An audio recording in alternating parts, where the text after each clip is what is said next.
Welcome back to G Fun Facts Online.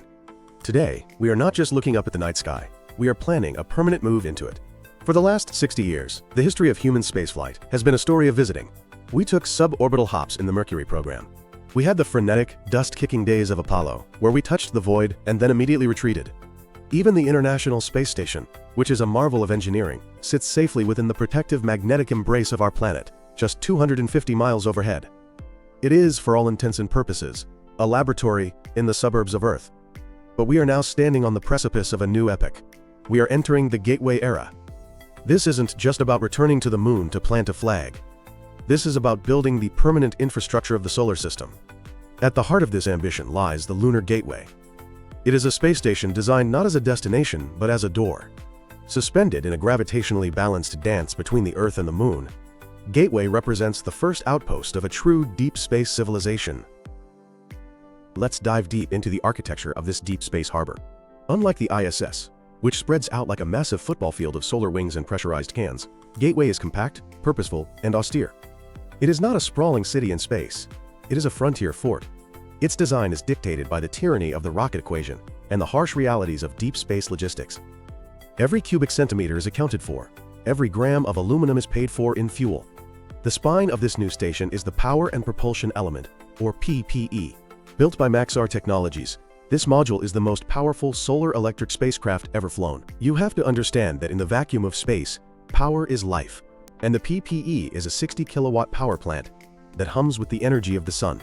It uses a propulsion method that is fundamentally different from the rockets you see launching from Florida. Traditional chemical rockets are like dragsters. They burn massive amounts of fuel in seconds for explosive acceleration.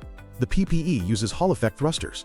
These are advanced electric engines that ionize xenon gas and accelerate it out of the back of the spacecraft using magnetic fields. The thrust is incredibly gentle, roughly the force of holding a single sheet of paper in your hand. But unlike a chemical rocket that burns out in minutes, this gentle push can be sustained for thousands of hours. Over time, that tiny push builds up tremendous speed, allowing Gateway to maintain its unique orbit and even move to different orbits around the moon with extreme fuel efficiency. Attached to this electric heart is the first permanent home for humans in deep space, the Habitation and Logistics Outpost, or HALO. This is being built by Northrop Grumman, with the pressurized shell coming from Thales Alenia Space in Italy. If you were to float through HALO, it would feel very different from the roomy modules of the ISS. It is the size of a small studio apartment. It is derived from the Cygnus cargo spacecraft, but expanded and hardened for human habitation. Inside, the walls are lined with stowage lockers, life support machinery, and docking ports. It is a multi-purpose room in the truest sense. It is the kitchen, the gym, the laboratory, and the bedroom for the visiting crews. The primary structure of this module has already been welded and stress-tested in Turin, Italy. This is real hardware, not a computer rendering. When it launches, potentially as early as 2027 aboard a SpaceX Falcon Heavy rocket along with the PPE, it will mark the first time humanity has placed a permanent habitat in deep space. Following that initial deployment, the station grows with the addition of I-Hab, or the International Habitation Module, contributed by the European Space Agency and the Japan Aerospace Exploration Agency. While HALO provides the foothold, I-Hab makes the station livable.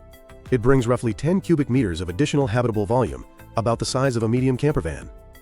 It will house the station's main environmental control and life support systems. These represent the lungs and kidneys of the station, recycling air and water. If we are ever going to survive a trip to Mars, these systems need to rival the 98% recovery rates achieving on the ISS. The interior of I-Hab is designed with the psychological needs of the crew in mind, featuring private sleeping quarters and a galley for communal dining. It represents the international promise of the Artemis program, ensuring that the return to the moon is a global endeavor. Perhaps the most anticipated addition is ESA's ESPRIT module. This consists of the Lunar Link for Communications and the Lunar View module. And the name Lunar View is exactly what it suggests. It will provide a windowed habitation corridor. Imagine looking out those windows. No human has ever seen this view from a space station. Below you, the jagged, cratered horizon of the moon. Above you, hanging in the eternal blackness, the small, fragile blue marble of Earth. This view serves as a critical psychological anchor for the crew. Now, let's talk about where this station actually is, because location is everything. The Gateway will not orbit the moon in a simple circle like the Apollo command modules did. Instead, it resides in a near-rectilinear halo orbit, or NRHO. To the uninitiated, this looks bizarre. It is a highly elliptical 7-day loop. At its closest, it brings the station within 1/500 kilometers of the lunar North Pole. At its furthest, It swings out 70,000 kilometers over the South Pole. Why choose such a strange path? It creates a mathematical sweet spot. First, it allows for constant communication. In a low lunar orbit, a spacecraft is behind the Moon half the time, cutting off contact with Earth. In this halo orbit, Gateway is visible from Earth 99% of the time.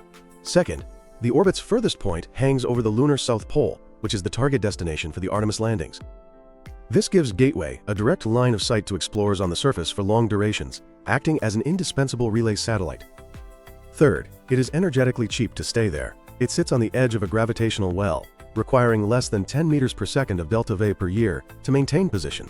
And finally, because the orbit is perpendicular to the Earth-Moon line, the station almost never passes into Earth's shadow, enjoying perpetual sunlight to feed its solar arrays. This orbit acts as a celestial turnstile. It is cheap to get to from Earth, and surprisingly easy to leave to go down to the lunar surface or out to Mars. The operational vision is fascinating. An Orion spacecraft launches from Earth and docks with Gateway. The crew transfers to a waiting human landing system, like SpaceX's Starship, which is also docked there. They ride the lander down, do their mission, launch back up to Gateway, crawl back into Orion, and head home. This allows the commuter vehicle, Orion, to be optimized for deep space travel, while the taxi vehicle, the lander, is optimized for the surface. Neither has to do the job of the other. But what will it be like to actually live there? Imagine living in a space no larger than a school bus with 3 other people, floating in a silence profound enough to hear your own heartbeat. You are 384,000 kilometers from the nearest hospital. The total habitable volume of the initial configuration is roughly 125 cubic meters. Privacy will be a luxury. The sleeping quarters in I-Hab are essentially closet-sized phone booths, where you zip yourself into a sleeping bag tethered to the wall. Exercise, which is critical to preventing bone loss, will be done on compact flywheel systems, because in such a lightweight structure, a rhythmic workout could shake the entire station and disturb sensitive experiments. And then there is the view.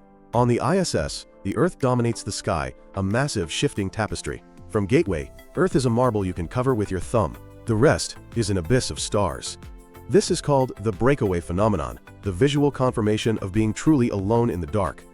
NASA is preparing for this psychological hurdle. Even the communication delay, which is only about 1.3 seconds each way, kills the possibility of seamless conversation. Every interaction with mission control becomes transactional. You speak, then there is 3 seconds of silence, then you get a reply. This slight lag is the training wheels for Mars, where the delay will be 20 minutes.